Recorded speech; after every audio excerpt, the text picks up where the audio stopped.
বাংলাদেশ মুসলমান দেশ না কেন? এর 90% নাকি মুসলমান, তার 88% হলো বেনামাজি। 90% হলো মুসলমানের দেশ, আর বেনামাজি কয় পার্সেন্ট? 88%। কয় যে আমরা নামাজ না পড়লে কি হবে? আমাদের ঈমান ঠিকই আছে। মানে বাংলাদেশীদের ঈমান এত জমা ধরা, ঈমান ভাঙেও না, ঈমান বাড়েও না, ঈমান কমেও না, একবারে জং ধরে থাকে শয়তানের মতো, শয়তানের আকীদার মতো। আমার ঈমান বাড়েও না, ঈমান কমেও না, ওই রকমই আছে। নামাজ না পড়লে কি হবে? আমার ঈমান ঠিক আছে। আবার কিছু কিছু হুজুরও আছে ইল্লা মাশাআল্লাহ, বলে কি জানেন? কই নামাজ না পড়লে ঈমান যায় না, নামাজ না পড়লে কাফের হয় না, নামাজ না পড়লে অমুসলিম হয় না। এ কথা বলা লাগে না, এ কথা বলা যাবে না, নামাজ না পড়লে ফাসেক হয়।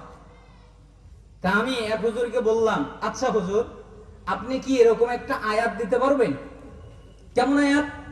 এই মনে করেন যে আল্লাহ বলেছেন যে যারা নামাজ পড়ে না ওরা ফাসেক। কয় না, এরকম আয়াত তো নাই। আচ্ছা তাহলে আপনি এরকম কি হাদিস দিতে পারবেন? যেমন আল্লাহ নবী সাল্লাল্লাহু আলাইহি ওয়াসাল্লাম বলেছেন যারা নামাজ পড়ে না ওরা ফাসেক। কয় না, এরকম হাদিসও নাই। কিন্তু আমি দিতে পারবো যারা নামাজ পড়ে কিন্তু ভালো করে পড়ে না, নামাজ পড়ে কিন্তু ভালো করে পড়ে না, ফাওয়াইলুল লিল মুসাল্লিন, ওই মুসল্লিদের জন্য ওয়াইল নামক দোজখ, যারা তাদের নামাজে অমনোযোগী। নামাজ পড়ে না পড়ে না? পড়ে।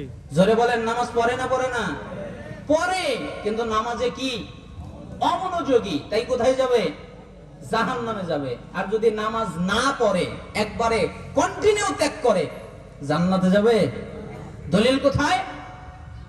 সহিহ মুসলিম 82 নম্বর হাদিস।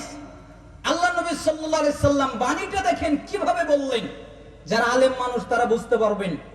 ইন্না বাইনার রাজুল ওয়া বাইনাশ শিরক ওয়াল কুফর তারকুস সালাহ। রজুল শব্দের আগে আলিফ লাম আছে, কুফর শব্দের আগে আলিফ লাম আছে, শিরক শব্দের আগে আলিফ লাম আছে, মারেফা আছে, নির্দিষ্ট করা হয়েছে। তার মানে নিশ্চয়ই একটা ব্যক্তি, নিশ্চয়ই একটা কাফের, নিশ্চয়ই একটা মুশরিক। এদের মধ্যে পার্থক্য হলো নামাজ, সালাত।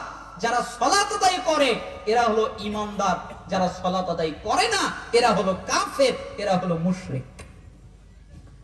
তিরমিজি খোলেন 2618 নম্বর হাদিস।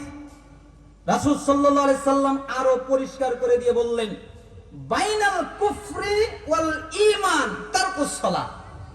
নিশ্চয়ই একটা ঈমানদার, নিশ্চয়ই